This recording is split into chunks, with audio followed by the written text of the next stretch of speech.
स्वतःचं अस्तित्व मोठं करायला मागे पुढे बघायचं नाही, पैसा कमवायचाच. हे कलियुग आहे.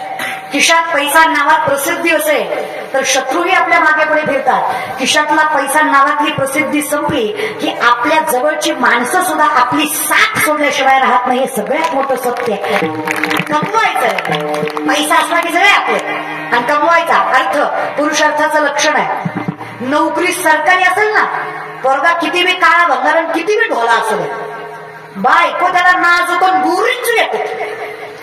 तुम्ही किती गुड लुकिंग, जॉ लाईन, सिक्स पॅक, हँडसम असले ना, आणि खिशात दमडी नसली ना, तुम्हाला छपऱ्या पुरीला सुद्धा म्हणावं लागतं, भाई म्हण कितीतरी भाई म्हण, अगं भाई म्हण होऊ दे माझं बी होऊ दे, अगं भाई म्हण. अशी भिकारी, असली भिकारी अवस्था करायची नाही. इतके मोठे भाग आयुष्यात सगळ्यात पहिल्यांदा आई बाबाची स्वप्न पूर्ण करा. ज्यांनी जन्माला घातले त्यांचे पान पेडा, आणि पुन्हा असले फालतू धंदे करा. काही गरज नाही. मला नवल वाटतं काय तो आज तो काय भंगारचोट दिवस आहे, तो व्हॅलेंटाईन डे. महाराज मला एक, अरे 80% लोकांनी आपल्या बायकोसोबत, आपल्या जे कोणी असेल त्याच्यासोबत फोटो ठेवले. 20% लोकांचे फक्त पुलवाम्याचे फोटो येतात. 20% लोकांचे. आज व्हॅलेंटाईन डे हे प्रत्येक महाराष्ट्राच्या लक्षात आहे. पण आजच माझ्या आर्मीतल्या तरुणांनी आपल्या मातीसाठी देह घाण टाकलं, हे मात्र कोणाच्याच लक्षात नाही. बरं का, कोपरा बहीण म्हणून सांगतात तर कान उघडून ऐका. पटलं तर घ्याय आणि जमलं तर कराय. आयुष्यात मौज मजा असावीच, वाद फक्त एका मर्यादेत असावी. आणि जेव्हा हे कळतं ना, त्याच आयुष्य असंच फुटबॉल सारखं जात नाही. तेव्हा ज्या लोकांचे आपण स्टेटस ठेवतो ना, मग ते हिरो हिरोईन असू द्या, कोणी असो, इतकं मोठं स्टेटस करा की आपण लोकांचं नाही, लोकांच्या स्टेटसला आपण असलो पाहिजे. त्याला स्टेटस म्हणायचं इतकं सामर्थ्य. आणि तेवढं व्हायचं असेल तर जे आत्ताच्या वयात करतायत त्याला थोडासा अभ्यासाचा भाग असू द्या. मी तुम्हाला सांगते बोलून, स्वतःच्या पायावर उभं राहिल्याशिवाय लग्नाच्या भानगडीत पडूच नका. कमवा, स्वतःला सिद्ध करा, स्टेबल राहा. काही खरं नाही या जगात. इथं महाराज सुद्धा फॉर्च्युनर मध्ये आला तर हुशार आहे, चला त्याला तर तोही मूर्खच आहे. ज्ञानाला वगैरे काही किंमत नाहीये. इथे फक्त प्रेझेंटेशन. तिची म्हण आहे ना, डोंट जज बुक बाय कव्हर, ती कलियुगात लागू होत नाही. इट्स ऍब्सोल्युटली बुक जज बाय कव्हर. इकडे ज्ञानेश्वरी पाठ का असा ना, पण ती सायकल एवढी आहे, त्याला कोणी खात नाही. इकडे हरिपाठ का पाठ नसा ना, पण त्याची गाडी मोठी असू द्या, फटाकेच आहे. हे काय लक्षात ठेवा तुम्ही, हे कलियुग आहे. इथं प्रेझेंटेशनला फार महत्वाचं आहे. म्हणून परमात्मा स्टँडर्डच करायचं. कीर्तनही भव्यच करायचे, सप्ते दिव्यच करायचे. काय करायचं नाही, चुकीच्या ठिकाणी पैसा खर्च करतो ना आपण. 4 गाणी वाजवायची म्हणते की 10 लाख खर्च येतो. तुम्हाला माहित आहे कुठली ती? मी काय भावगीतो म्हणत नाहीये, कळतंय तुम्हाला. येडे नाही तुम्ही, कळत नाही असं कोण नाही जगात. सगळं कळतं सगळ्याला. कळत कसं नाही? एखाद्यानं सकाळी मांसाहार केला, तो परत सलमानावर मंदिरात येईल का? लगेच म्हणा नगर, आज नगर, आज चुकीचं खाल्लंय, उद्या पवित्र होतो का तू? आणि कसला परमार्थ बरं? सोमवार गुरुवार खायचं नाही, बाकी दणकावून हाणायचं. मग तेवढा कशाला सोडायचं? तेवढं मी खायचंच की. तुम्हाला असं वाटतं का? तुम्हाला असं वाटतं का सोमवार गुरुवार देव बघतो, बाकी डोळे लागतो, तू खाणे बघत नाही, तू खाणे बघत नाही, असं करतो. तू दिखावा तरी कशाला कर बाबा. तुझं घाबरू बिबरू नको तसं देवा देवाला. करायचं ती कर. असं कोण घाबरतंय? घाबरले असते आपण एवढी चुकीची वागलो असतो का? लय अवघड आहे आपलं. मला नवल वाटतं रे. अहो माणसं आम्हाला ज्ञान शिकवतात. त्याच्या स्वामीवर बसलं की आपल्याला सांगतो, ताई आपण जास्त खात नाही, जास्त खातो तू, आपण जास्त खात नाही, आपण जास्त पित नाही. आपण एक माळ घातली असतो, पण आपल्याला धोका आवडत नाही. आपली मनाची माळ. तिथं चपलीनं हाणं वाटतो, पण ताकद नसते माणूस तेवढी. आम्ही माळ घालतो म्हणजे आम्ही भागतोय, आमचा धोका. अरे कायम लक्षात ठेवा, दारात तुळस असावी, गळ्यात तुळशीची माळ असावी, कपाळाला गंध असावा, देवघरात पेटेवरच्या मालकाचं स्थानापन्न नसावं.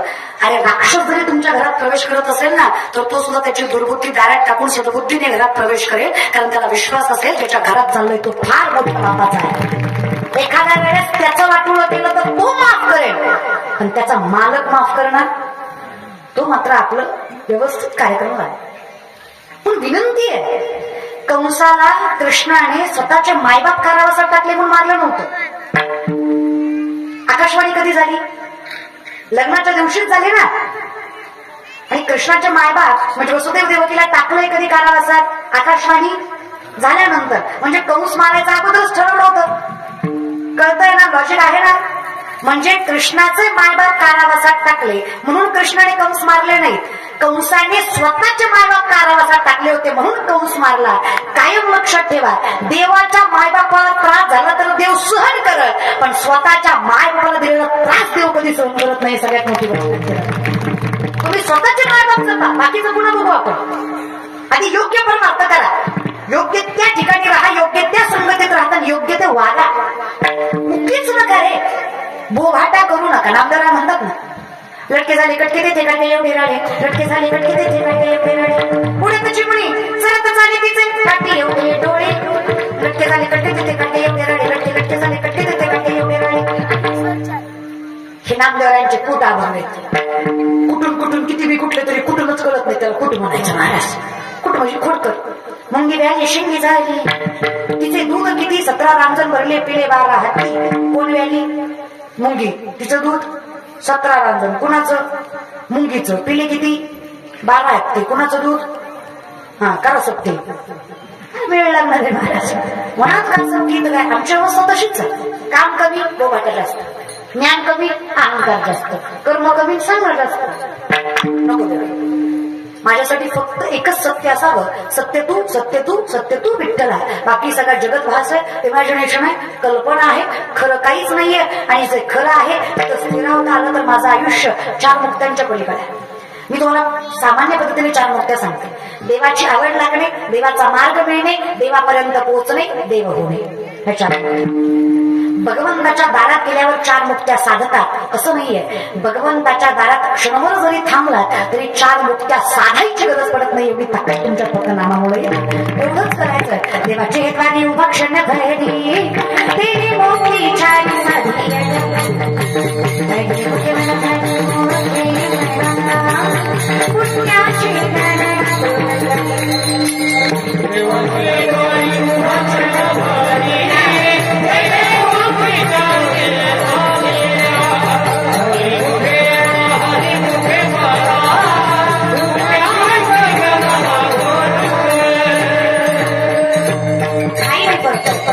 कालवेळा नाम उच्चारितात, दोन्ही पक्ष वाई उद्धरती फक्त असोनी. पण या संसारात असताना काय करावं? जीवे वेगो करी. माऊली म्हणतात, ना तरी करवी जैसे रेगोनी नाना रसी परितरस स्वादासी नेहमी जीवी. आमटी करत असताना पळी आमटीत जाते, वरणात जाते, पिठल्यात जाते. त्या पळीला महागारी आल्यावर विचारायचं, अगं पळी माय आमटीत जाऊन आली, मग आमटीत तिखट झाली का आळणी झाली? पळी माय सांगते का? एवढी डोळू डोळू येते पण सांगत ती तिचंच काम करते. बोलतं करी आपण आपलं सोडून सगळं बोलतो करीत आणि पुन्हा पुढच्या पिढीला नावं ठेवतो. नसतं रे हे आजकाल दिसती माणसं, म्हातारी माणसं तर पोरवाया गेली, पोरवाया गेली, पोरवाया गेली. अरे पण का गेली?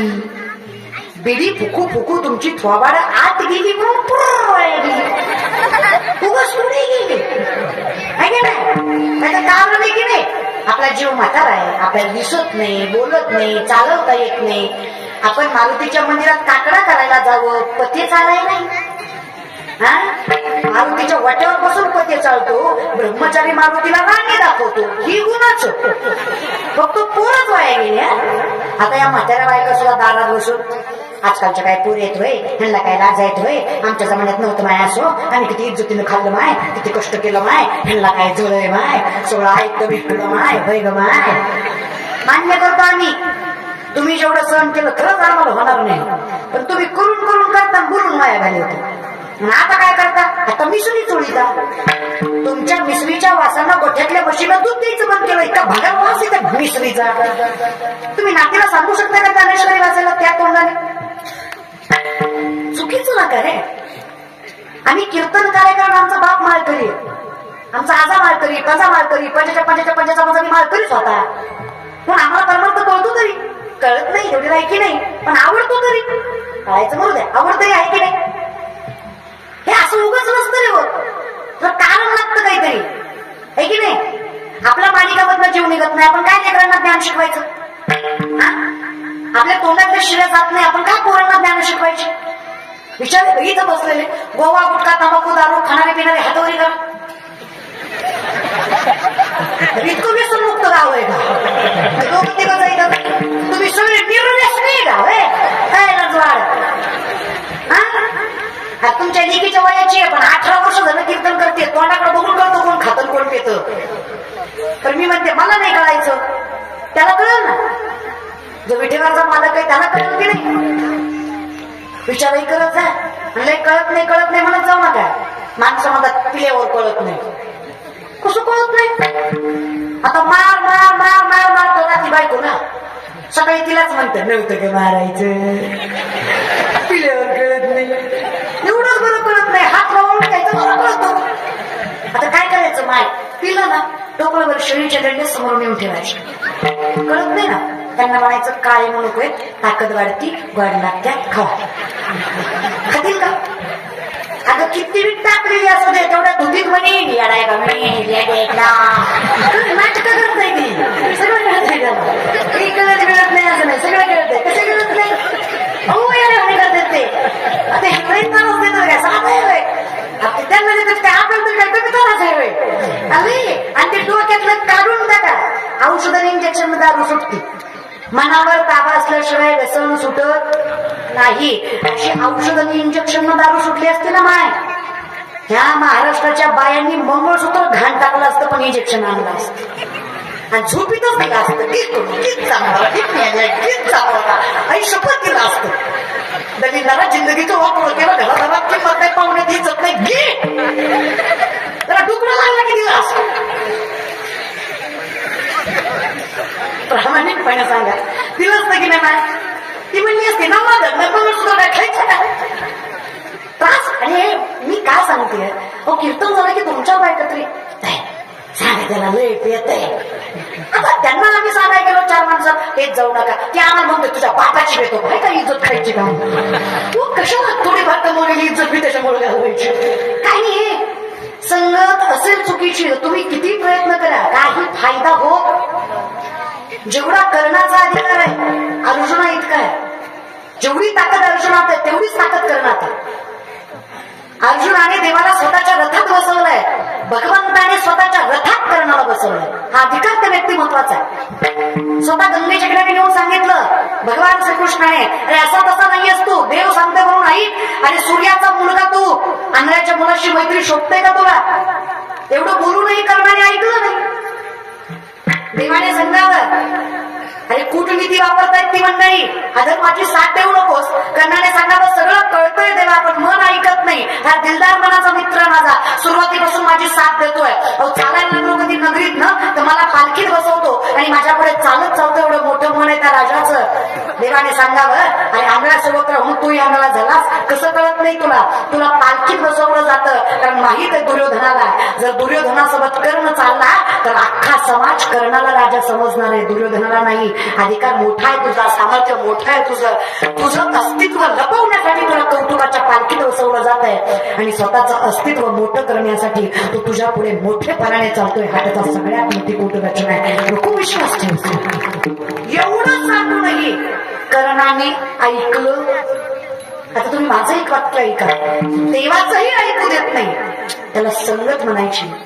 आणि कामबापरेसारख्या वेश्येच्या मुलीला पंढरीच्या गाभाऱ्यात समाधी मिळायचा अधिकार मिळतो, याला ज्ञानोबरायांची संगत म्हणायची. विचार करा संगत असावी कोणाची. 2 गोष्टी कायम लक्षात ठेवा. जो दुसऱ्या प्राण्यांचा जीव घेऊन आपलं पोट भरतो अशांच्या पंक्तीत कधी बसायचं नाही.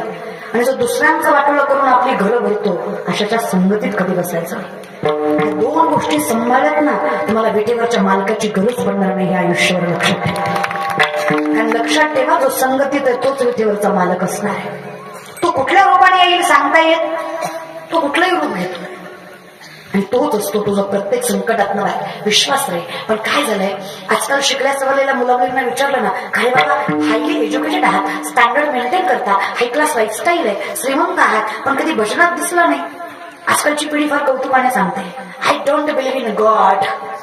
हे नो इशू. तुम्ही देवाला मानत नाही यात काही वावगं नाही, तो प्रारब्धाचा भाग आहे. पण बहीण म्हणून सांगतात त्या दिवशी देव तुम्हाला